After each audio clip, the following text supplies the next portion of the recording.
Después tenés las personas que se van vaciando del Espíritu Santo. O sea que andaban sin el Espíritu, recibieron a Cristo y vino el Espíritu Santo. Pero se fueron vaciando del Espíritu porque en vez de hacer las cosas en la voluntad de Dios, le vino la tentación y se fueron apartando de Dios. Sí, suele pasar, ¿no? Muchas personas que toman esta decisión que decíamos, aceptan a Jesús, le dicen que entre en su interior y dicen, bueno, quiero vivir la vida cristiana, pero como recién lo mencionábamos, esa puja, ¿no? en el interior, en vez de darle lugar al Espíritu para que haga lo bueno, empiezan a darle lugar nuevamente a la naturaleza humana, ¿no? Dios te marca el rumbo, te va hablando, te va guiando, pero la naturaleza humana lo lleva para el otro lado. Entonces, ¿quién va a ganar ahí? Una vez dijo alguien que es como una pelea de boxeadores, ¿no? En el interior. El que tenga mayor peso va a ser el que va a ganar. Al que alimentemos más. Si buscamos a Dios, venimos a la iglesia, oramos, hacemos actividades espirituales, más vale que se va a fortalecer el hombre interior.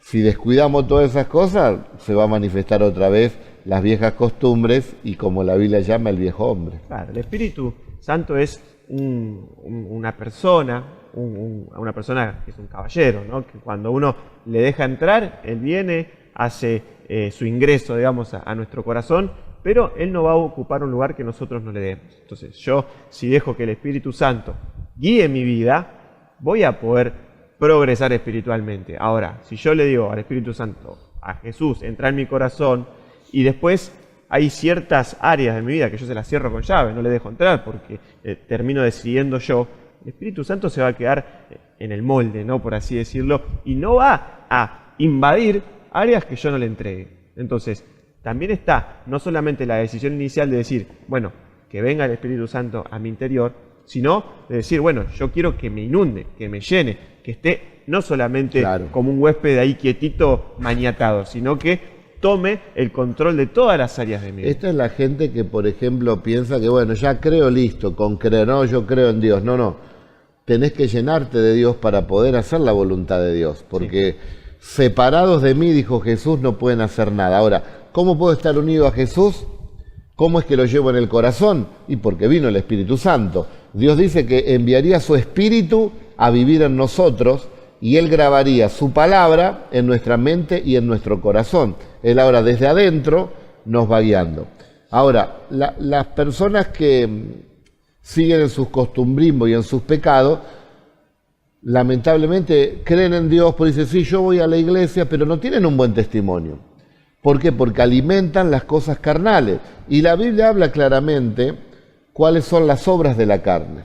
Y habla, las obras de la carne, que son pecados delante de Dios, es el adulterio, la fornicación, la inmundicia, la lascivia, la idolatría, la hechicería, enemistades, pleitos, celos, ira, contienda, disensiones, herejías, envidias, homicidios, borracheras, orgías y cosas semejantes a estas, acerca de las cuales os amonesto, como ya les dije antes, que los que practican tales cosas no heredarán el reino de Dios. Claro, pero todas estas cosas que mencioné la practica la mayoría de la gente, porque andan sin el Espíritu, pero cuando reciben a Cristo, ahí empieza la batalla.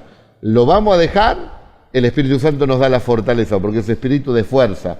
No les he dado espíritu de cobardía, dice, sino de poder, de amor y de dominio propio. Entonces podemos ir dejando todas estas cosas, pero en definitiva, Joel, es la obra del Espíritu en nuestra vida, porque nosotros solos no lo podemos dejar.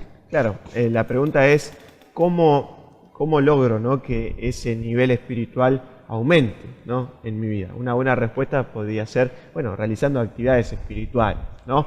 ¿A qué me refiero? La oración es un medio fundamental para poder acercarnos a Dios, para estrechar nuestra relación con Dios y obviamente con el Espíritu Santo. Cuando yo oro, cuando yo me dirijo a Dios, empiezo a rendirle y a entregarle mi voluntad y entra una comunión, entro en una comunión con Él y el Espíritu Santo crece. Cuando vengo a la iglesia y escucho la palabra de Dios, cuando yo tengo contacto con el libro sagrado, que es la palabra de Dios, y empiezo a entender lo que Dios quiere decir a mi vida, se alimenta mi parte espiritual, ¿no? Todos esos esas decisiones que voy tomando y esos actos, ¿no? De decir, bueno, voy a orar, voy a escuchar la palabra de Dios, voy a leer la palabra de Dios, voy a renunciar a todas aquellas actividades que Dios desaprueba, que la Biblia llama pecados, es la tarea que yo tengo que hacer para que aumente, ¿no? En mi vida el nivel espiritual, ¿no? Y si el Espíritu tiene más injerencia en mi vida, Él es el que me va a guiar, ¿no? Conforme a la perfecta voluntad de Dios.